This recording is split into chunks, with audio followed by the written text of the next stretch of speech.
What's going on, everyone? Welcome to the bar, and today we're going to be talking about My Hero Academia chapter 257. So, if you haven't read the most recent chapter, turn around now because I'm going full-on spoilers. Also, don't forget to subscribe and hit that notification bell. And if you do like the video, be sure to throw up a like. Alright, let's open up the bar.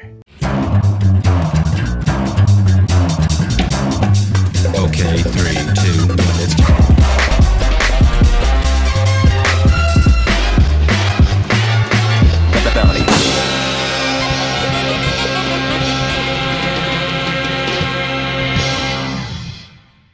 So, before I melt down and give my feelings about this chapter, let's talk about what has actually transpired.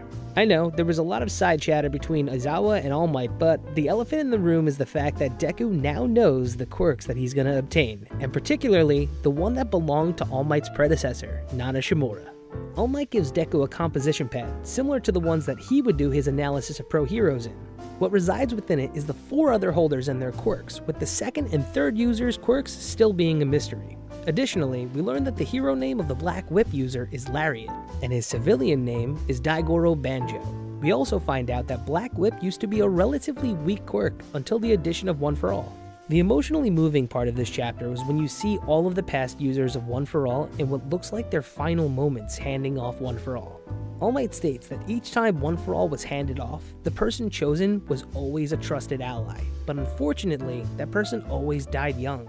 This was because All For One would hunt down people relentlessly in his pursuit of strong quirks.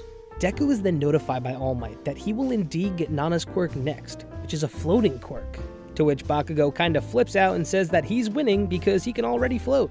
Deku is grinning with glee because now he's gonna finally obtain the quirk of his master's master, and because of this, we might actually find out a bit more about Nana.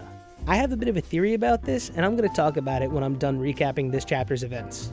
Afterwards, we see All Might and Eraser talking, and All Might is throwing up some serious death flags here, and Aizawa kind of brushes it off by him saying like, you're not gonna die, All Might, come on. That's when Aizawa kind of tells him the real reason why he's here. They're postponing the meeting with the hero killer Stain. Then we shift over to Class 1A and 1B. They're having a potluck where they discuss becoming second years and having underclassmen for the first time. There's a lighthearted moment where Todoroki kind of gets made fun of because of his cooking talents, but then we segue from this scene into a narration that it was finally time for My Hero Academia to time skip. And by the next chapter, the 3 months are over, and as the beginning of April, no heroes roam the streets. Okay, so my thoughts on this chapter. Personally, I haven't been this excited for a purely expositional chapter, but when All Might threw down the Campo notebook, I knew shit was going down. I did expect for us to learn a little bit more about the quirks of One For All, but granted, now the characters know more than us the reader going into a major time skip. As for the reveal of Deku getting the ability to fly, this is a huge power boost. We're gonna get crazy Superman punches from Deku now. I mean, by the end of this story, he might actually hold a candle to the most broken hero ever. I mean, think about it, he's getting the power of flight enhanced by One For All. This is gonna be crazy, he's gonna move blindingly fast. Also, hearing more about the user of Black Whip known as Lariat makes me yearn for the future interactions that he's gonna have with the past users. And the fact that we don't know much about the second and third users lead me to believe that their reveal is gonna be a bombshell. They still reside within the singularity, so we'll have to see. Granted, I think it's a little bit obvious that he did get a flying quirk, but now I'm gonna go ahead and say it. Deku is definitely gonna get one of the following: a healing quirk, a strength quirk, or a quirk to share his power with others. After Deku and Bakugo both peruse the book of past users, Bakugo says that he inherited some pretty weak quirks. And then Deku contradicts him by saying all these quirks are wonderful. Now, despite whether they're good or they're bad, we've seen Deku's over-analytical mind, and we've seen what happens when quirk enhancement occurs. Also, random thought, does this mean that the quirk-enhancing drug Trigger could have been developed by somebody who knows the truth about One For All? There's definitely a correlation to an extent between the two. Onward from this though, the conversation between All Might and Aizawa, the death flags getting waved in front of us was pretty wild.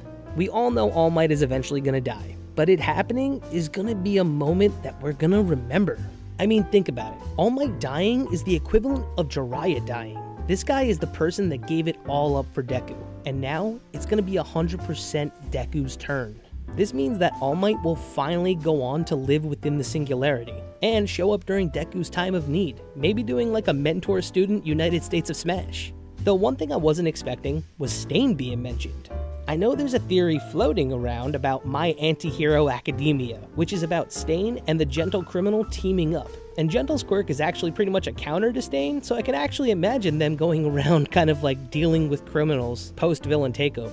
So it would be pretty gnarly as fuck to see them both escaping Tartarus. I personally have been waiting for Stain to return, so hopefully this is his moment to shine. As for my theory into Inko and Nana, well, there's a lot of theories about them right now, and my boy Vocal Pineapple really has kind of gotten me on this train. But man, my thing is, wouldn't it be ridiculous if Shigaraki and Deku turn out to be cousins somehow? I mean, if this was true, it would completely change Deku's point of view of Shigaraki. He would have instantly noticed that this guy is now his family. And we know how Deku gets when he becomes fixated on saving somebody. I mean, the author and illustrator Kohei Horikoshi absolutely adores Star Wars, so why not have that moment where you find out that they're related? Deku wouldn't just try to throw Shigaraki in jail at this point, he would try to change him as a person and rehabilitate him. I'm really curious as to what's going to happen. Will our heroes still be students at UA after this, or will their second year be their final year? Will Shirakumo and Shinzo join Class 1A? I personally think that these theories are a bit far-fetched. I mean, Shirakumo being a teen is really unlikely, but, you know, Shinzo joining the class after the new year is more likely, so I guess it's like 50% possible. And finally, I can't believe the time skip is here. My mouth is watering for the next chapter. I mean, I hardly do chapter reviews, but each week they're dropping fire chapter after fire chapter. Deku is literally becoming the greatest hero right in front of our eyes, and as soon as he defeats Overhaul in the anime, the week after in the manga, we find out he's going to be exponentially stronger than that, getting the ability to fly.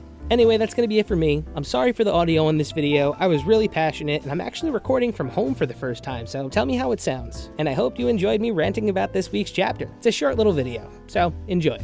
I'll catch y'all next week. Peace.